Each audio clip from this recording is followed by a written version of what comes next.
Welcome everybody to another most exciting recording in the Good Minds series, supported by Mr. Yazdi Tatra and hosted at Zoroastrians.net.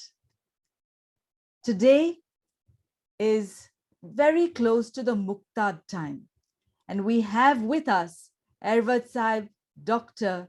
Jehan Bagli. Hamazor, Hama Shobad, Ervad Sahib. Hamazor, Hama Shobad. Thank you for being with us today to share some of the exciting times, the challenges, and how you overcame challenges to make a beautiful life for yourself and for others. Tell us a little bit about your journey. Well, I was born, as I said, to a low middle class family in a 2-bedroom apartment in Port Bombay.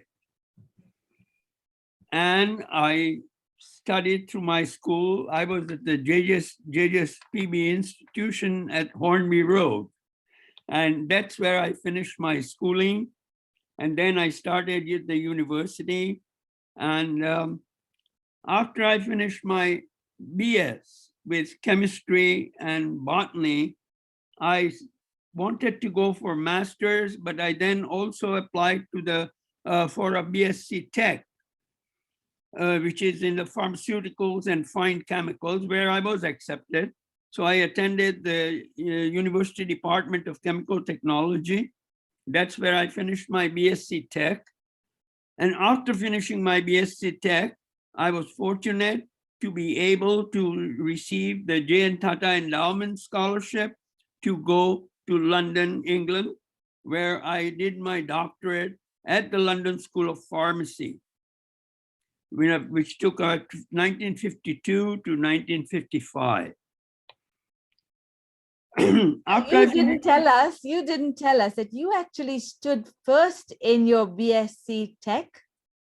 Yeah, I was fortunate to be able to secure about over 97% of the score in the subjects that I appeared for, and I was qualified for the medal from the Indian Pharmaceutical Association at that time.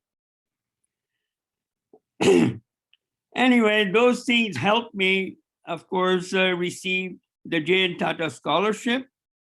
There was at time a very wonderful lady called Mrs. Vesugar, and she was the one who helped me explain everything to me.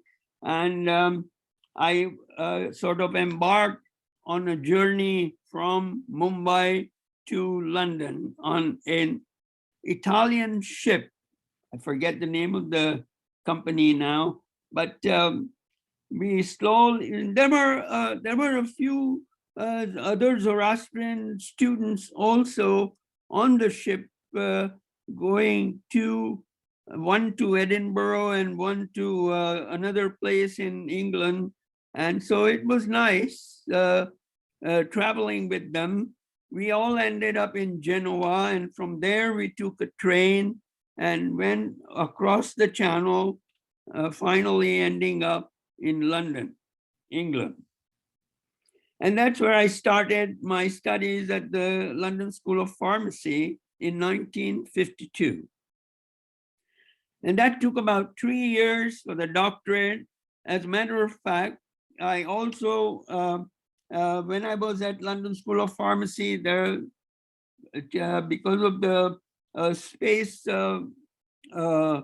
limitations at that time, I had my studies, research carried out at Birkbeck College, which is very close to the London School of Economics.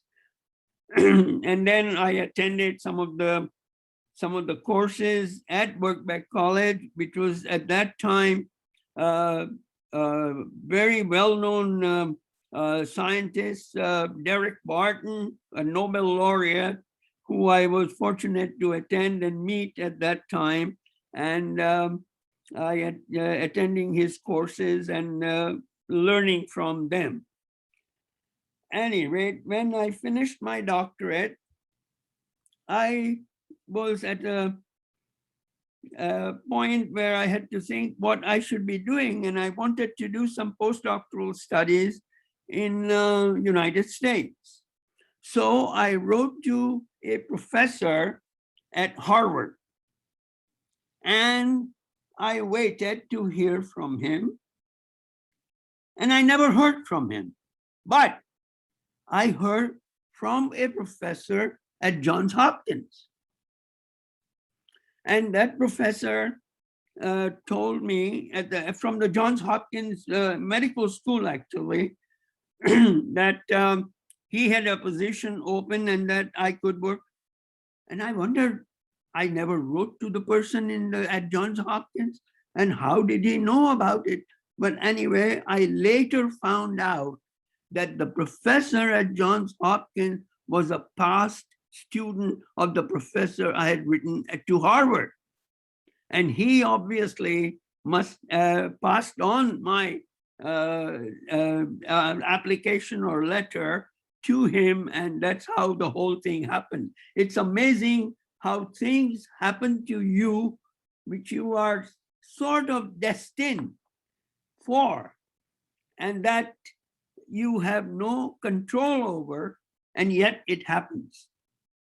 These are the kind of things that had a tremendous impact on me about the divinity functioning somehow and directing you to the different channels in your life. At any rate, first the professor said that he had an opening and that I can come, but he cannot pay me. And I said, I'm sorry, I have to live somehow, and I cannot do anything unless I have some kind of a stipend. 1 second. That was an extremely insightful comment that you made, Jehan Sahib, on the role of the divinity in guiding your journey. Do continue. And this had a tremendous impact on me. And this was just one of the more than one incident that has happened, and I will mention that to you as I go along. Now, as I said, I started with at Johns Hopkins, the first year medical school and postdoctoral studies, and then after that, I was fortunate to get a fellowship for the next 2 years, the next 3 years at the chemistry school, where I had studied and did some postdoctoral research continuously for until 1950, let's say 55, 56, 57, 58, about 59. Then I was accepted at MIT for a year of postdoctoral studies. But that's where the problem started, that MIT, of course, cannot sponsor a permanent immigration visa. And when I went to the immigration office, they said, oh, that's no problem. You come when you are ready and we will issue the visa. And when I went there at the time I was ready, they said, oh, you have finished the training visa time, so we'll give you the immigration visa. I said, no, that is not possible. I cannot have an immigration visa because I only have a 1-year appointment at the MIT. So I was totally out of position anywhere. In the meanwhile, I also had received an offer from the National Research Council of Canada, which I had turned down earlier. And so I picked up the phone and called the National Research Council and asked them if that fellowship was still open. Fortunately, that was open, and that is how I ended up in Canada. I did not have any intention to come to Canada at that time. So, a remarkable story, really remarkable. Yeah. Go ahead. Then what happened? This is unbelievably, I mean, these are the kind of things that has really, really produced a tremendous impact on me about how a force works for you if you continue to do what you want to do right and good thinking. So these are the kind of things that has happened. So anyway, so in 1959, I ended up in Quebec City at Laval University, no knowledge of French at all at that time, and in a French university, or a predominantly French university. And that was where I learned my French. So, comment allez-vous, Ervad Sahib, Jehan Bagli? I beg your pardon? Exactly. I asked you how you were in French. Your French still hasn't improved. Oh, yes. I learned my French going to some of the evening classes while I was doing my postdoctoral studies. And I started speaking broken French with the people at the university, telling them, please correct me and let me know what I'm saying wrong and what I'm saying right. And that's how I learned my French. And a few years ago, I was able to give a 1-hour lecture in French on Zoroastrianism. Outstanding. But this is like what Zarathustra Sahib says in the Gathas. I think it was Yasnaha 48.4, where he says, if you commit yourself, if you use Asha, Bahuman, move on to Kshatriya, Vairya, and so on, one can actually achieve what one sets out to do. The destiny follows the belief. Yeah. So yeah, but this lecture was much later. Of course, I'll come to that later. But anyway, so that's where I learned my French, and I was there for 1 year. But now, after that year, I have to find a job. And it was incredible that a director of research from a Montreal company came over to give a lecture at Laval. And of course, I met him and I told him that I'll be looking for the job. He said, we are just going to open a brand new research setup in Montreal. And why don't you come over and give us a talk? And that's how I didn't have to look for a job. The job simply fell into my lap. And so these are the kind of things that happens if you follow the path of Asha consistently and keep thinking the right thing with your good mind. That's a lesson for our students today who want to progress on the path of wisdom and knowledge in order to build their lives and improve their mind. Please go ahead. Yes.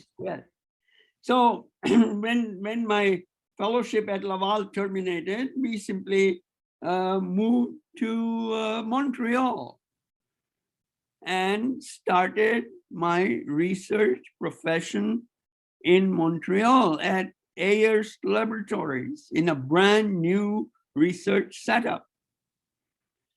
And I was with them for the next 37 years. Of course, there were a lot of transition that did occur during those years that Ayrest was Ayrest was a part of one of the holding company of American Home Products, and so was Wyeth at that time. And then the Wyeth and Ayrest are the two pharmaceutical laboratories that have been coordinating research. And so it became Wyeth Ayrest.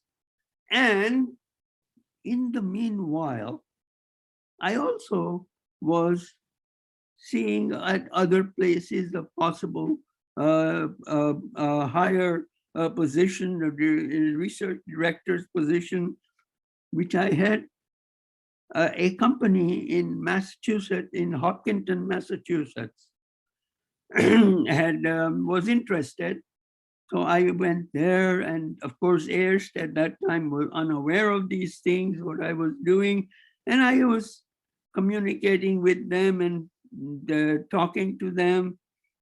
They also went to the extent to Senator Kennedy to get my visa and everything by offering me the job. And this was very interesting that I hadn't spoken to many people except very close, confidential people.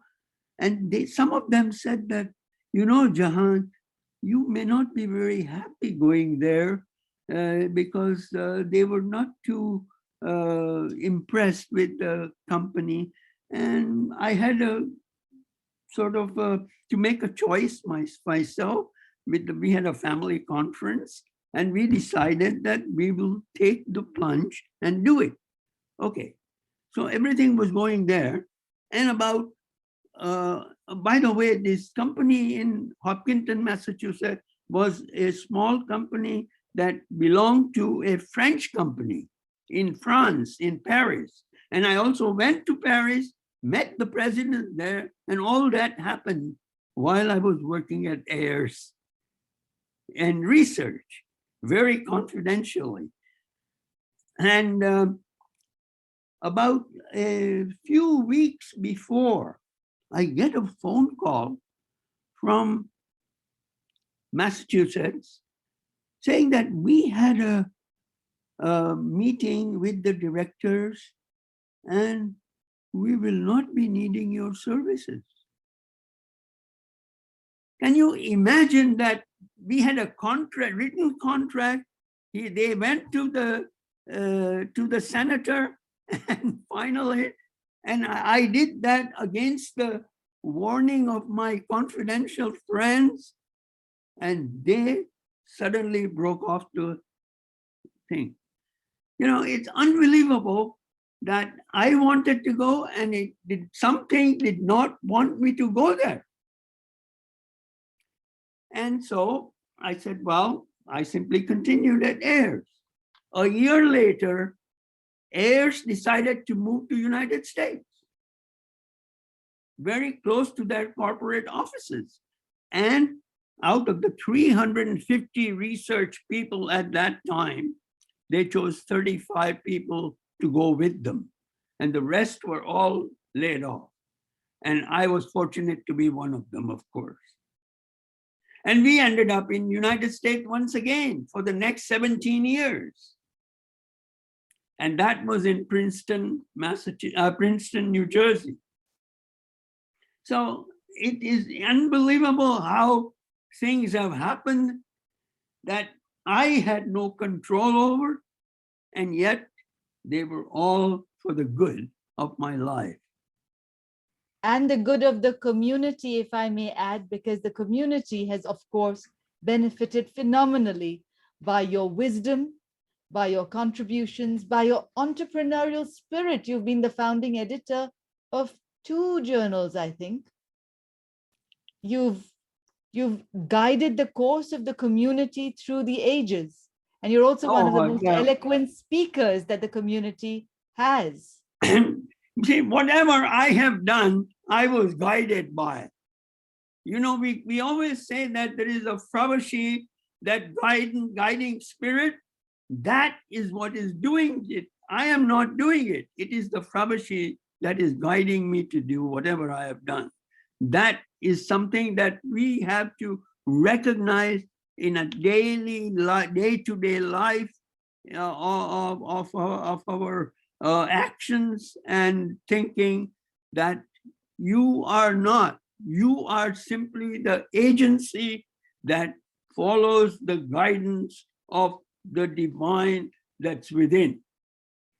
So this is very important to understand that, because I know that all these things have happened, and this is what has taught me basically how to acknowledge and recognize the divinity. Thank you for that very profound message, Ervad Jehan.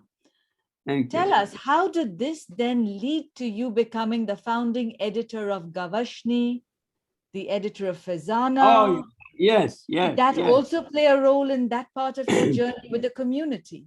That's right. That's right. Well, I think it was in the late 70s that a wonderful lady called Dolly Dastur was in Montreal.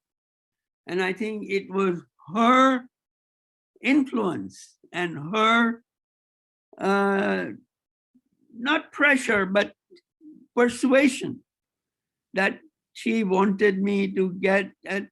Oh, but before that, I might mention that when I was in Montreal, there we had some very close Zoroastrian friends, and we were meeting, and people were saying we should start a Zoroastrian association and all that. And I said, yes, we will do that, but I think right now we should keep meeting and all that. And in the meanwhile, my family and myself, we took a trip to India. And when I was in India, I got a letter from Montreal saying that I was elected as president of the Zoroastrian Association of Quebec in absentia. I wasn't even there. So I had now the choice of whether to accept it or not. And if I accepted, I had to make a absolute decision to, first of all, learn about Zoroastrianism, which I did not know very much at that time. But your father was a Mabed. You were a Mabed. Yeah. Oh yeah, I missed that bit. That when I was in school, I was taken out of school when I was in about fourth or fifth grade. I was taken out a few days. I learned all the prayers and memorized it. And then I went to Navsari and got my Navar. And a year later, I went to Navsari again and got my Matlab done. All that was done. I was sitting in for Jashans and all that. But that was just oral recitation, not knowing what I was reciting. So when this letter came from Montreal that I was going to be the president of the Zoroastrian Association, I have to make myself a commitment to know more about the faith and understand more about the faith that I can dissipate to the people. And that is where the actual communal interaction started. So are you telling us that it was your inner Dhyana that guided you to seek the wisdom or the knowledge, develop the wisdom so that Absolutely, you could contribute to the Dhyana, the faith? Right. So anyway, so that's how it started. And then, of course, while I was Zoroastrian, I was the president for more than 1 year. And then Dolly said we should start a newsletter. And this newsletter evolved into what was Gavashni for the next 16 years. So that became more or less a paper of the North American community, because I worked on that as an editor until the time that in 1980s when FEZANA was formed, and then they wanted to start the FEZANA journal, and then I decided that, of course, if they can start the FEZANA journal, but there is no point having a Gavashni and a FEZANA journal, we should have one consolidated paper for the information of the community. And that's how the FEZANA journal started. And I was the founding editor of the FEZANA journal for a couple of years before Roshan Rivetna took it over.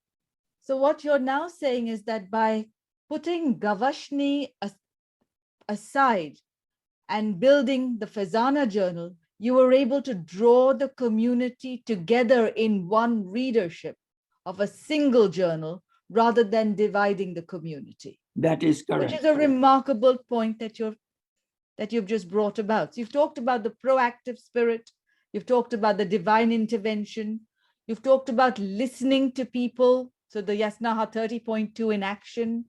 Right. You've talked about how you question, so where we're talking Vispata Peresas in the questioning all matters in the Yasnaha 51.5. So what you're telling me as I'm hearing this is that you've really lived the religion that is meant to be lived. And you've drawn people together through knowledge. Right, right. This is why I always said that religion, it's one thing to say the prayers, and the second thing to live them.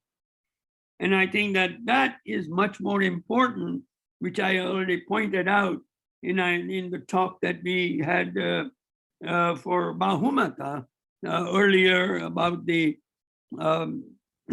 it is a life full of prayers rather than a life full of good actions which are derived from the prayers.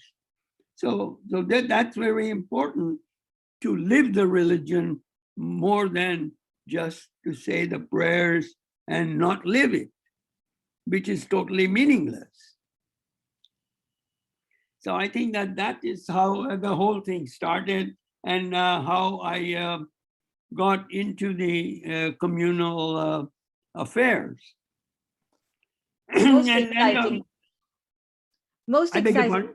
Most exciting. Tell us a little bit further about your community work, but also tell us a little bit about your life, the lady in your life. There's always a great lady behind every great man.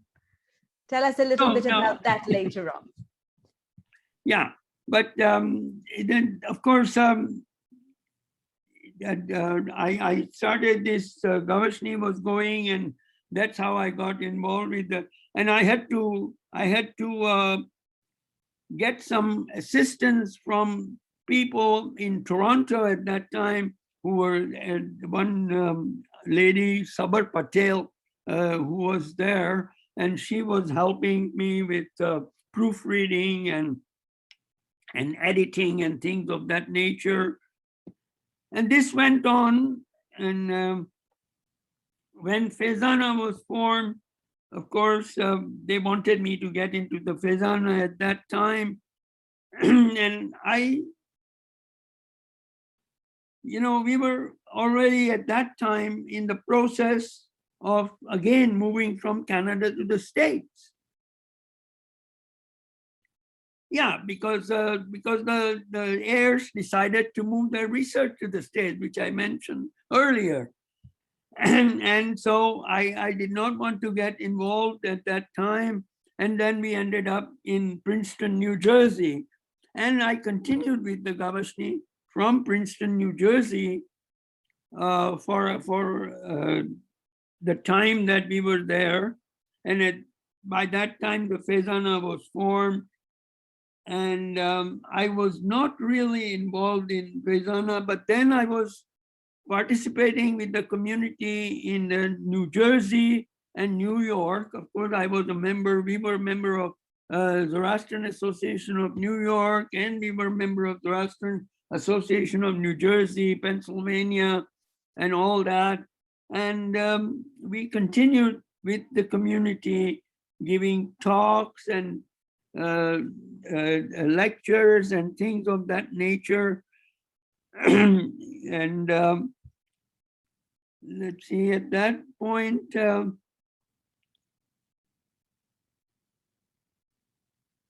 I continued to use the library of the School of Theology in Princeton to do the research and learn more and more about the Gathas and the translation. I ended up with about 12 different translations of the Gathas and trying to extract the variations of the different the translators who, the translators always introduces their personal bias here and there into the translations.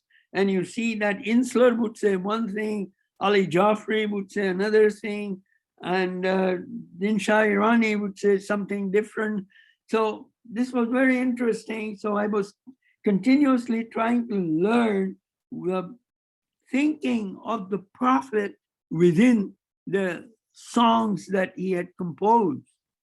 And that simply continued through my career in United States. And in fact, when I retired in 1997, as I said, I was continuously using the School of Theology library in using the literature that is available there, and they had a tremendous amount of literature on the Zoroastrianism even at that time. And in 1999, or close to 2000, a very close friend of ours who was also staying near with us, and they were non-Zoroastrian friends, and he was afflicted with colon cancer, and they decided to move out of Princeton.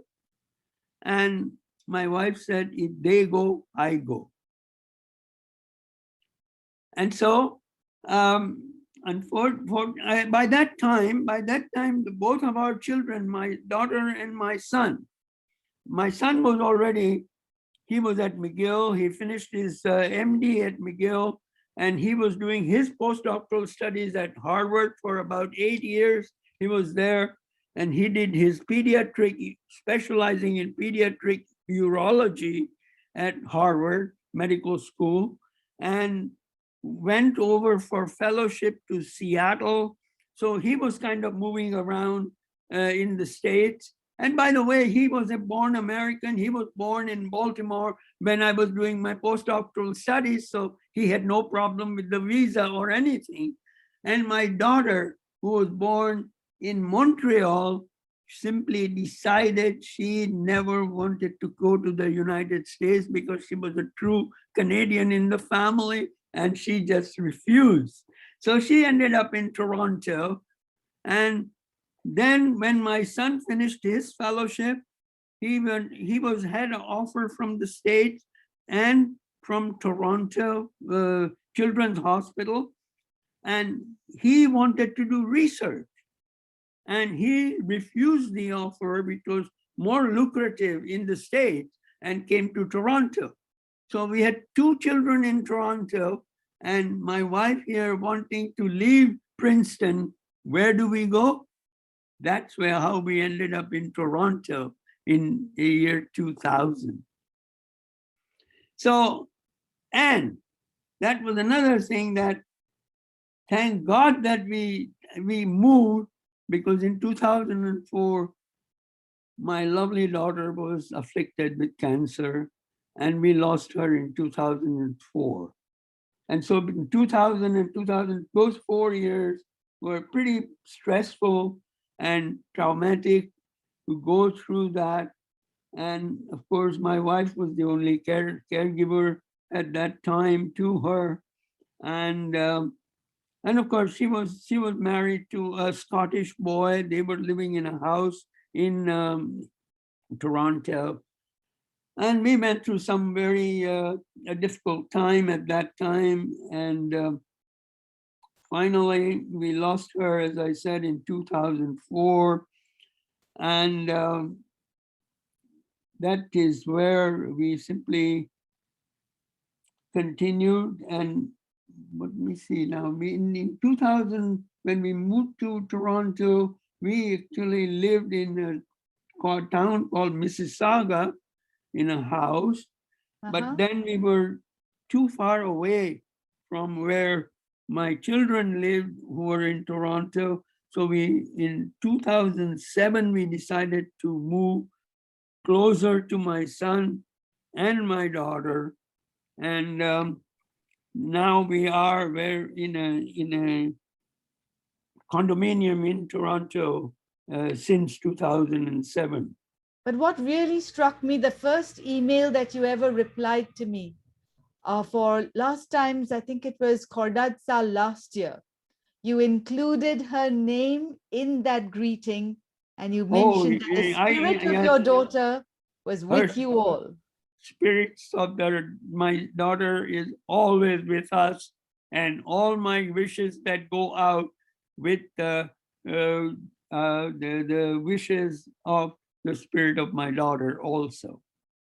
Tell us a little bit about how you got married.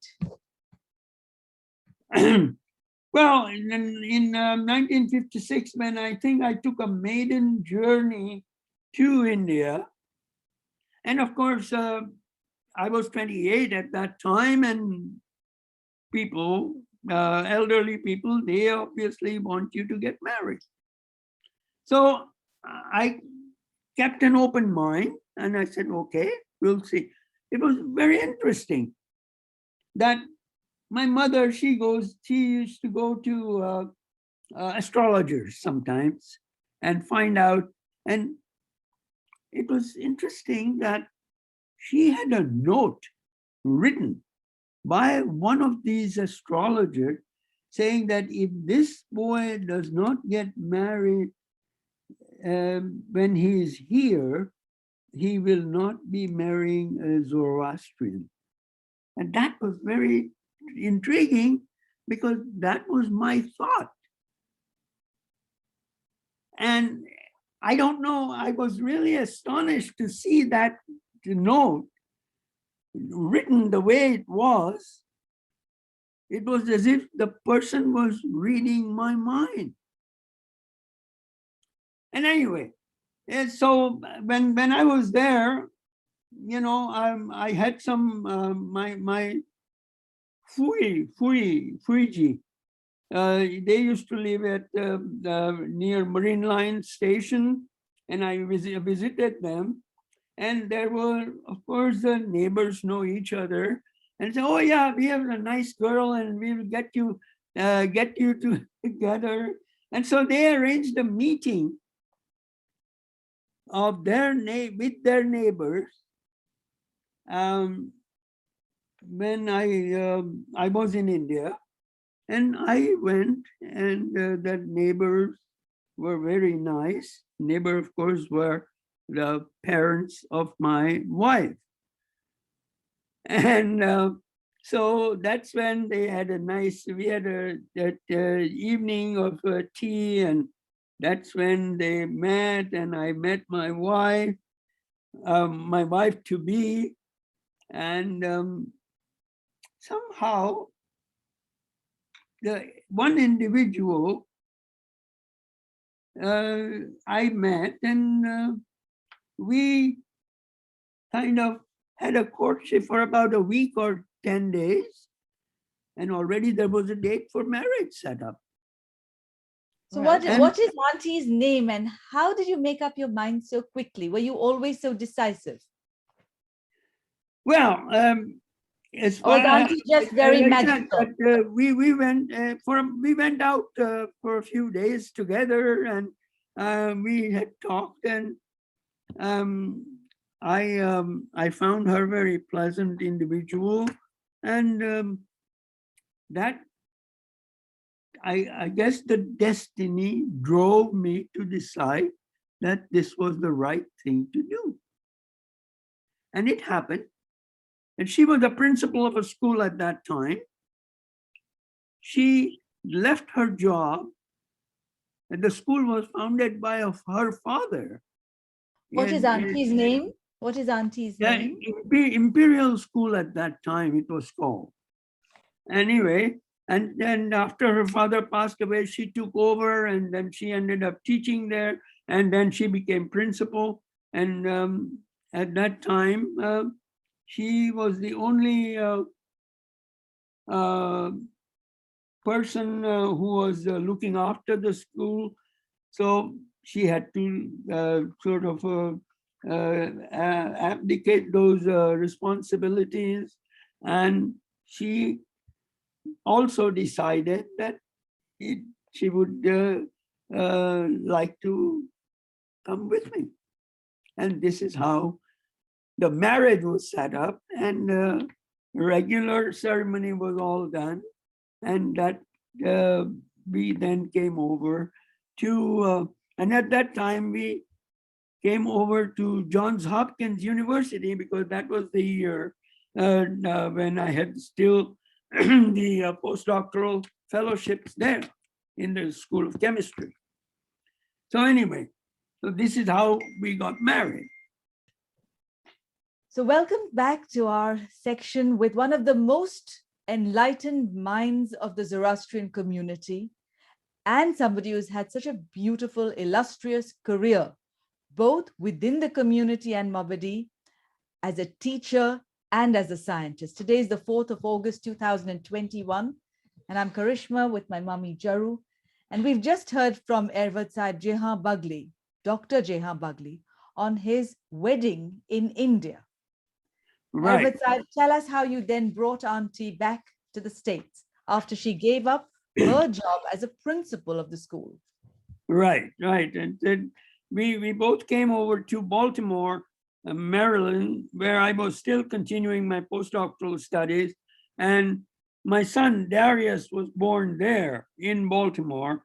And he was about 3 years old by the time I finished my postdoctoral studies at Baltimore and moved to Laval University in Quebec City, where he started playing with French children, and he learned French. He started learning French over there, as a matter of fact. And so that's how we went through the professional career and ended up with a job in Montreal. And it was in Montreal that my daughter Shiraz was born there, in I think 1960 something, I forget, 61. And this will be your 65th wedding anniversary. And this year, yes. We were married in 1956, and this is going to be in September 16, 2021 is our 65th wedding anniversary. So congratulations in advance to you and Auntie Franny on your journey so far, which is itself an inspiration to so many people around the world. Thank you very for much. guiding us this really remarkable appreciate journey. that. And thank you for recording it with us today for other people to share in your joy. That is wonderful to do that. It's wonderful. Kudos to you. I have to thank you for making me a part of this project. To Yazdi Tantra. Now tell us about your journey with the NAMC, the North American Mobeds Council. Yes.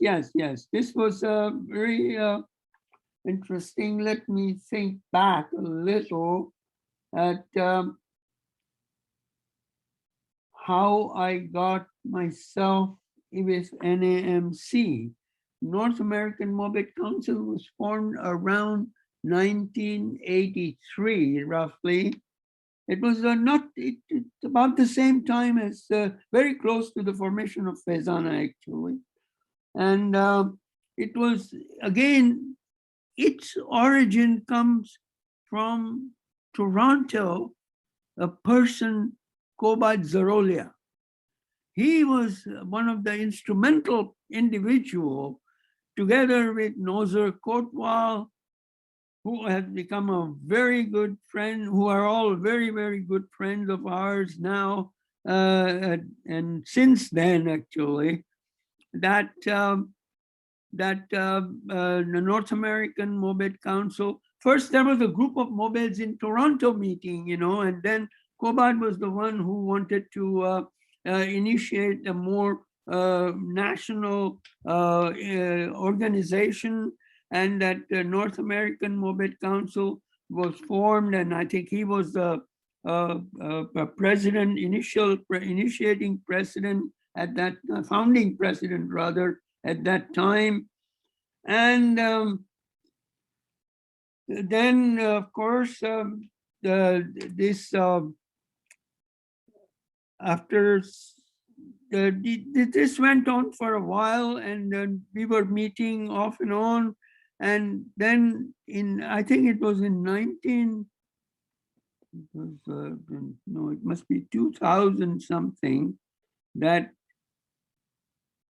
I became the president of North American Mobed Council, when we were concerned more and more about the young boys going to India to get Navar, and about their knowledge and their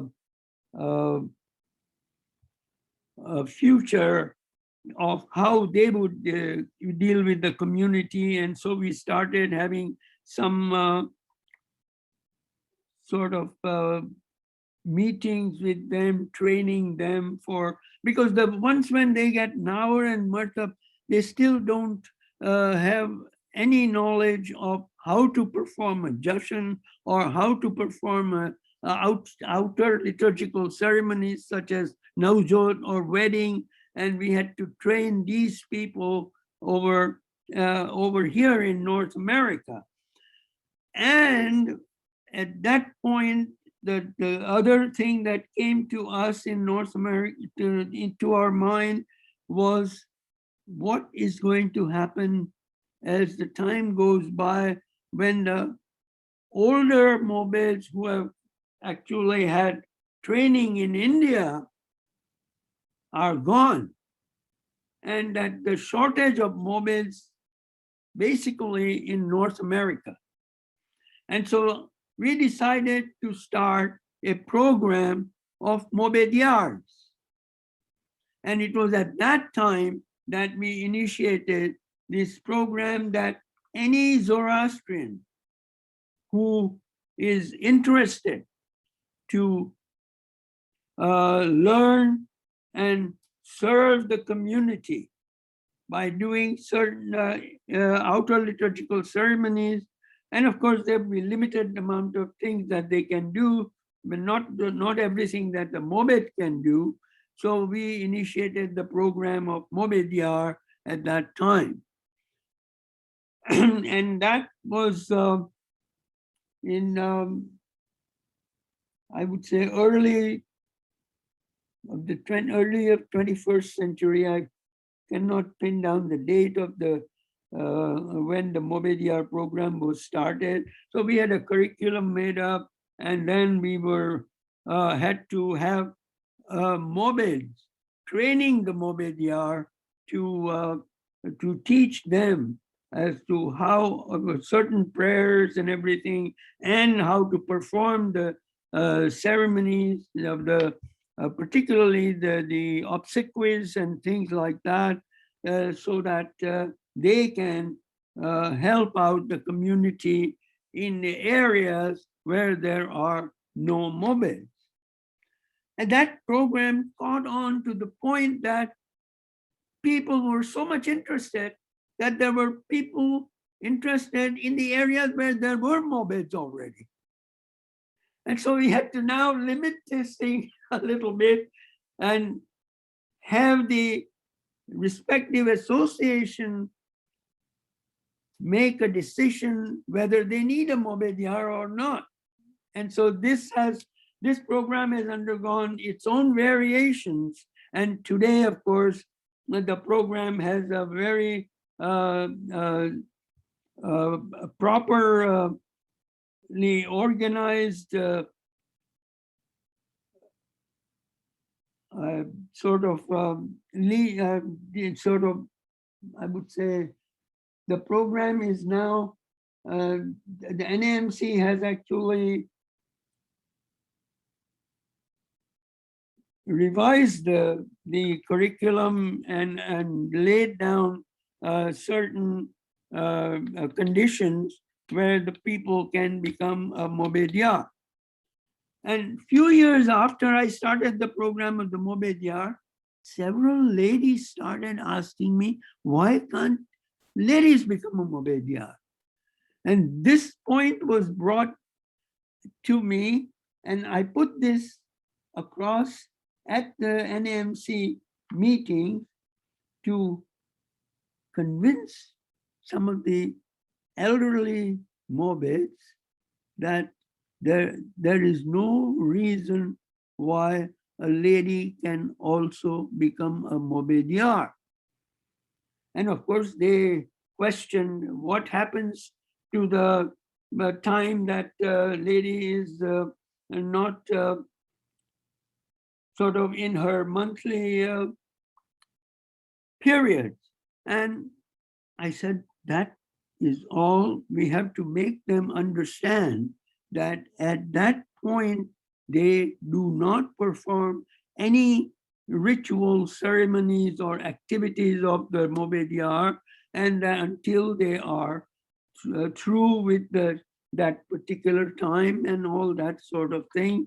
And finally, it was accepted by NAMC that even the ladies can become a Mobidyar.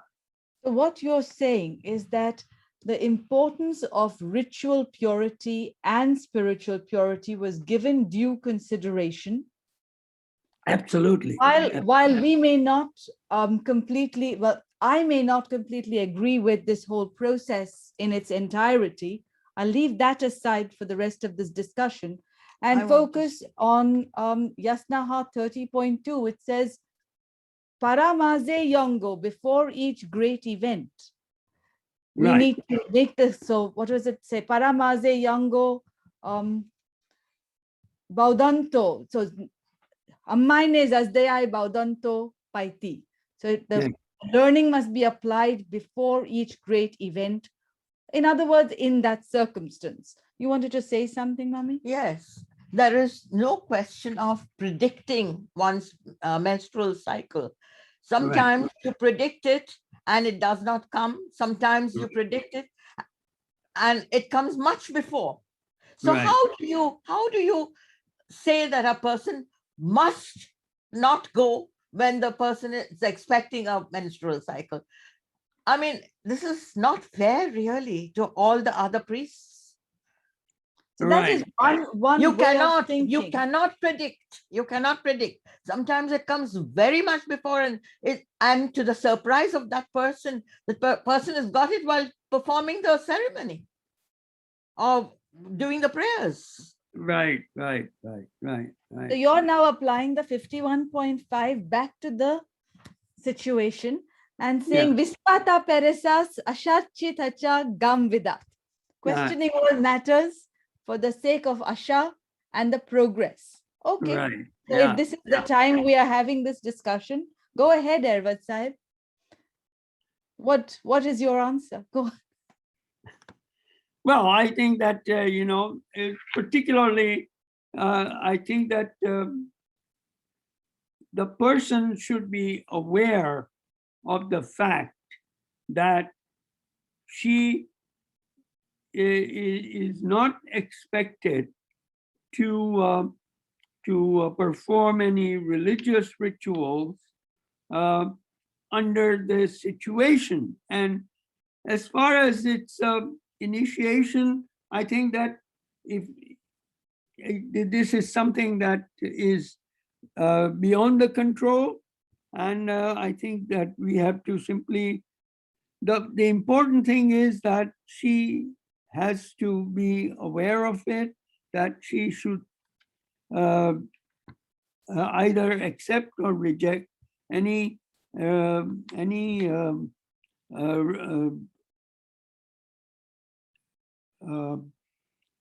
request that she has been made to do any religious ceremony around that period. That's all I can say. Thank you for that answer, Ervad Sahib Jehan Bagli. It is a very difficult situation, and I always tell people when this question arises that it is up to the priest in question to decide, because at the end of the day, a Mobidyar is an assistant to the priest. So we leave the matter for the priest to decide. My focus has always, since this question has come up and it's not right for me to sit on the fence, I will say that I focus a lot on ritual purity together with spiritual purity, but the diaspora is wide, and whatever the priest says, I will Yes, always give yes. respect to the priest. Thank you for that explanation. So then the NAMC would have had to go through a process of governing how things are done, how the assistance to the priests, the program was developed.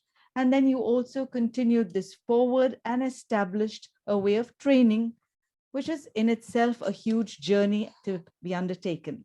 That's Let's right. come back to some of your writing. Now, your writing is one of the most erudite, the most scholarly, that is also scientific, also focuses a lot on the implementation and the living of the religion. Could you give us a little takeaway for how in today's day and age we can balance an understanding of the religion with an application of the religion and a further study of the religion through the works of great scholars? Yes, I think that the most important thing as far as religion and life is concerned is, first of all, you start understanding the basic concept of self-care. And the self-care is so important is because you are only an agency, you are the house of the divine.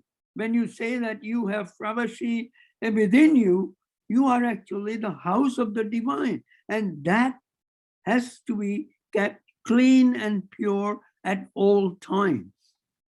And I think that is where you start your religious recognition. And then, of course, through that, obviously comes the appreciation of truth, knowledge, and wisdom, and to live with a spiritual life, and that is how you would become more spiritual, because your thinking will automatically be influenced by the good health and the good happenings, because you, as I said, see that your life is actually, although in your own control, it's not entirely in your control. There is everything that we have has two components, the physical and the spiritual. Even the destiny is physical and spiritual. People say you make your own destiny. Yes, to a point you can, but you do reach off and on to a point where your decision is one thing and what is happening is something else. As I mentioned, that in my own case, that somebody who had gone to the extent, or to a great extent, to get me over to their organization for a position, suddenly calls me and tells me that we don't need your services. So what made them do that? Something has done that, because I was not destined to go there. And that is where the spiritual aspect of the destiny comes into place, because I wanted to make my own destiny by going to MIT, but I couldn't, because circumstances somehow worked it so that I do not go there, because I was destined to go to Laval in Quebec City. And that's what made me call the National Research Council to find out if the fellowship was still open. So I think that we have to understand that this life that we are living is somehow, although under your control, there is a force beyond beyond you that is controlling it. And both that has to be balanced in day-to-day living. Every time you think, every time you decide to do, I decide to cook chicken today, well, something has driven me to decide that.